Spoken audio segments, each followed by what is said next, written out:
जय मां पीताम्बरा ज्योतिष दर्पण एवं वास्तु केंद्र के ज्योतिष के कार्यक्रम में मैं सुनील लवानिया आप सभी दर्शकों का हार्दिक स्वागत करता हूं और आपसे आग्रह करता हूं कि अगर मेरा वीडियो आपको पसंद आए, मेरे वीडियो में दी हुई जानकारी अगर आपको पसंद आए तो आप मेरे वीडियो को लाइक करें, चैनल को सब्सक्राइब करें और साथ में लगे हुए बेल आइकन को दबाएं, जिससे कि आने वाले वीडियो की नोटिफिकेशन आपको मिल सके और मेरे वीडियो को आप ज़्यादा से ज़्यादा शेयर करें। जातक की कुंडली में उत्तम घर का योग किस तरह से बनता है, इस पे हम 2 वीडियो पहले बना के डाल चुके हैं। जिन दर्शकों ने मेरे वो वीडियो नहीं देख पाए हो वो डिस्क्रिप्शन बॉक्स पे लिंक पर जाकर के वो वीडियो देख सकते हैं। आज हम डिस्कस करेंगे कि एक से अधिक ग्रह, एक से अधिक घर मकानों का योग जातक की कुंडली में किस तरह से बनता है और कौन से ग्रह कौन से भावों में बैठते हैं तो वो ग्रह योग बनते हैं। आइए जानते हैं। एक काल्पनिक कुंडली लेते हैं। सपोज 10 लग्न की कुंडली है।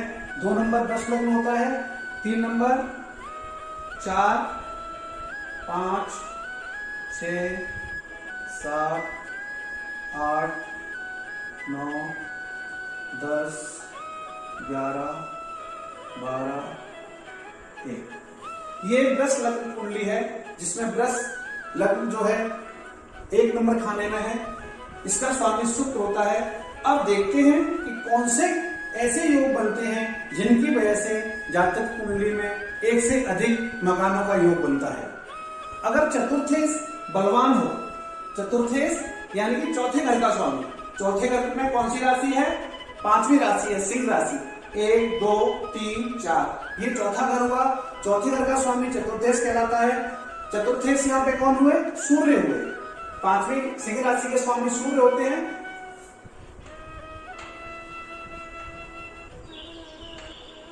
चतुर्थेश सूर्य, लग्नेश और धनेश, लग्नेश, चतुर्थेश और धनेश। धनेश धन भाव के स्वामी, दूसरा भाव होता है सेकंड हाउस, धन भाव। इसमें मिथुन राशि है। धनेश यहां हुए बुध, मिथुन राशि के स्वामी बुध होते हैं तो धनेश यहां बुध हुए और चतुर्थेश यहां सूर्य हुए।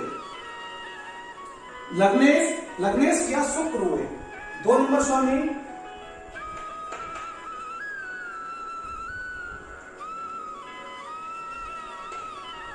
लग्नेश, लग्नेश यहां शुक्र हुए। 2 नंबर के स्वामी जो है वृष राशि स्वामी शुक्र होते हैं तो 2 नंबर के स्वामी शुक्र हुए यहां पर। तो लग्नेश, धनेश और चतुर्थेश का कॉम्बिनेशन बनेगा।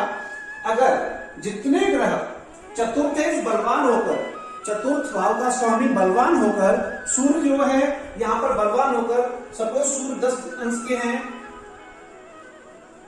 तो बलवान स्थिति में होंगे, 15 अंश के हैं तो बलवान स्थिति में होंगे। सूर्य अगर बलवान होकर, चतुर्थेश बलवान होकर के जितने ग्रह चतुर्थेश, धनेश और लग्नेश में से जितने ग्रह त्रिकोण और लग्न में बैठेंगे उतने ही जातक के उत्तम मकान होंगे। जैसे सपोज ये आपका लग्न हुआ, ये आपका केंद्र हुआ, ये त्रिकोण हुआ।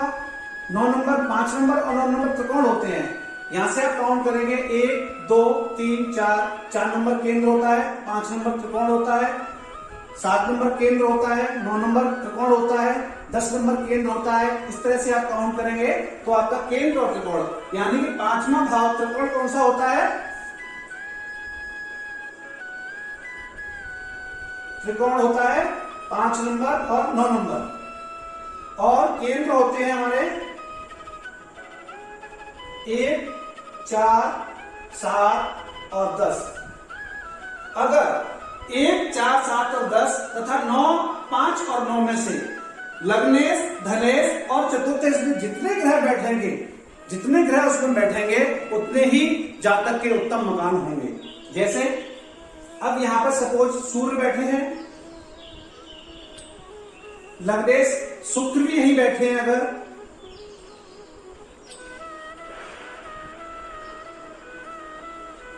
और यहां पर बुध भी बैठे हैं सपोज, तो ऐसे जातक के अच्छे मकान होंगे जिसमें सारी सुख सुविधाएं प्राप्त होंगी और कम से कम 3 मकान उस जातक के होंगे। ऐसी स्थिति बनेगी तो कम से कम 3 मकान उस जातक के होंगे और उन मकानों में सारी आज के युग के हिसाब से सारी सुख सुविधाएं प्राप्त होंगी। अगर ये योग यहाँ ना बन करके अगर यहाँ बनता है, यहाँ बनता है, यहाँ बनता है या यहाँ बनता है, ये हर जातक की कुंडली में ये राशियां अलग अलग हो सकती हैं।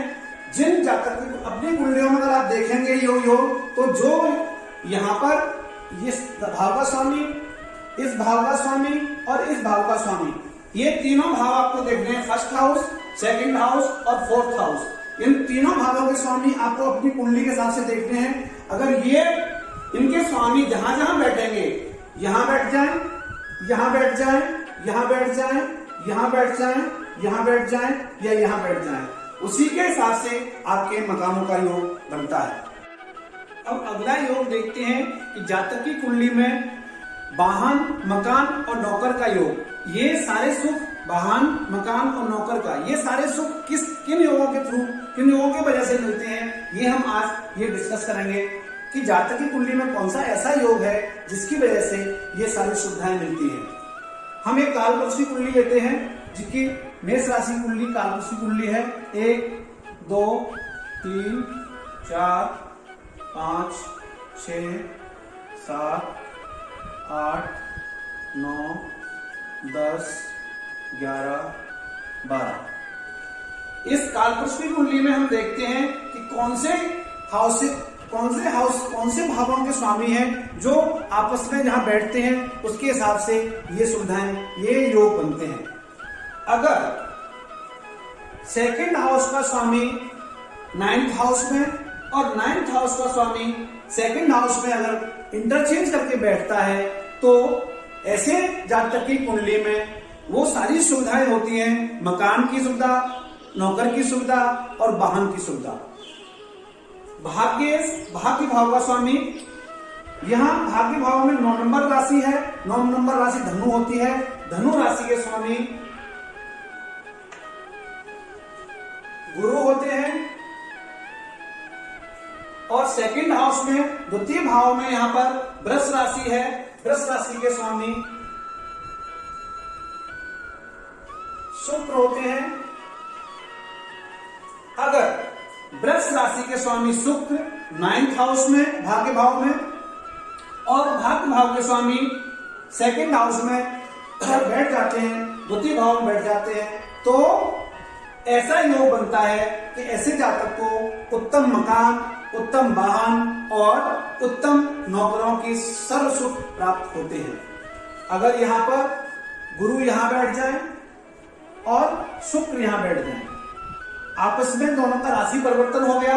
2 नंबर का स्वामी 9 नंबर में, 9 नंबर का स्वामी 2 नंबर में, यानी भाग्येश धनेश में और धनेश भाग्येश में। इस तरह से अगर राशियों में ग्रहों का परिवर्तन होता है तो उत्तम ग्रह, उत्तम वाहन और उत्तम नौकरों का योग बनता है। ऐसे योगों में जन्मे जातकों का भाग्योदय 12वें वर्ष में या 32वें वर्ष में होता है। जब 32वें वर्ष में भाग्योदय होता है तो ऐसे जातक को उसके वाहनों की सुविधा, नौकरों की सुविधा और मकानों का पूर्ण सुख मिलता है। अब अगला योग देखते हैं कि ऐसा कौन सा योग है जो बिना प्रयत्न किए हुए थोड़े से प्रयत्न से ही जातक को मकान की प्राप्ति हो जाती है। ऐसे योगों में जैसे लग्नेश और सप्तमेश।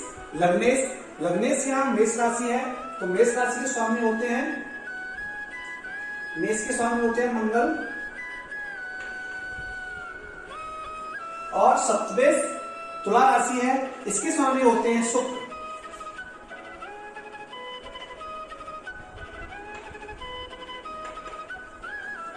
तो यहाँ पर लग्नेश और सप्तमेश यदि लग्न में बैठते हैं, लग्न में स्थित होते हैं, अगर यहाँ पर मंगल और शुक्र बैठे हैं तथा चतुर्थ भाव में 4th हाउस में कोई शुभ ग्रह बैठे हैं, शुभ ग्रह जैसे चंद्रमा हो सकते हैं या गुरु हो सकते हैं, अगर यहां बैठे हैं तो ऐसे जातक का बिना किसी ज्यादा प्रयास के उत्तम मकान का योग बनता है। अगर ऐसे जातक को इस तरह की कुंडली है किसी की जिसके सप्तम भाव के स्वामी लग्न में और लग्नेश भी लग्न में है तथा चतुर्थ भाव में किसी शुभ ग्रह की स्थिति है, कोई शुभ ग्रह स्थित है, तो ऐसे जातक को बिना प्रयास के उत्तम मकान की प्राप्ति होती है। दूसरी तरफ अगर चतुर्थ भाव पर किसी शुभ ग्रह की दृष्टि होती है, दृष्टि सपोज गुरु यहां से दृष्टि डाल रहे हैं, सप्तम भाव के स्वामी और लग्न के स्वामी लग्न में बैठे हैं और गुरु दसम भाव में बैठ करके चौथे भाव को दृष्ट कर रहे हैं, तो भी ऐसे जातक को बिना ज्यादा प्रयास किए हुए अच्छे मकान की प्राप्ति होती है। अब अगले योग में देखते हैं कि जातक की कुंडली में ऐसा कौन सा योग है जिसमें बिना अधिक प्रयास किए हुए जातक को उत्तम मकान की प्राप्ति होती है। अगर चतुर्थ चौथे भाव के स्वामी यहाँ पर कर्क राशि है, तो चौथे भाव के स्वामी कर्क राशि चंद्रमा हुए। चौथे भाव के स्वामी अगर अपनी स्वराशि में है, मूल त्रिकोण राशि में है या उच्च राशि में है, तो चंद्रमा उच्च होते हैं चंद्रमा वृष राशि में 3 अंश तक। स्वराशि होती है स्वराशि या मूल त्रिकोण राशि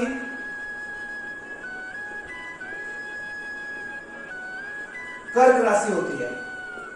तो चंद्रमा या तो अपनी उच्च राशि वृष राशि में है या स्वराशि या मूल त्रिकोण राशि कर्क राशि में है तथा नवम भाव के स्वामी भाग्येश अगर किसी केंद्र में है, तो ऐसे जातक को बिना अधिक प्रयास किए हुए उत्तम मकान की प्राप्ति होती है।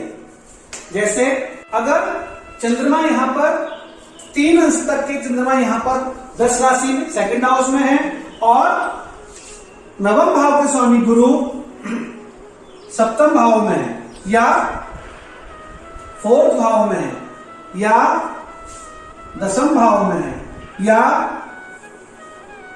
लग्न में है, तो ऐसे जातक को गुरु यहां से किसी भी केंद्र में हो सकते हैं। चंद्रमा अपनी उच्च राशि में है तथा गुरु भाग्य भाव के स्वामी गुरु किसी भी लग्न में है, तो ऐसे जातक को बिना अधिक प्रयास किए हुए अच्छे मकान की प्राप्ति होती है।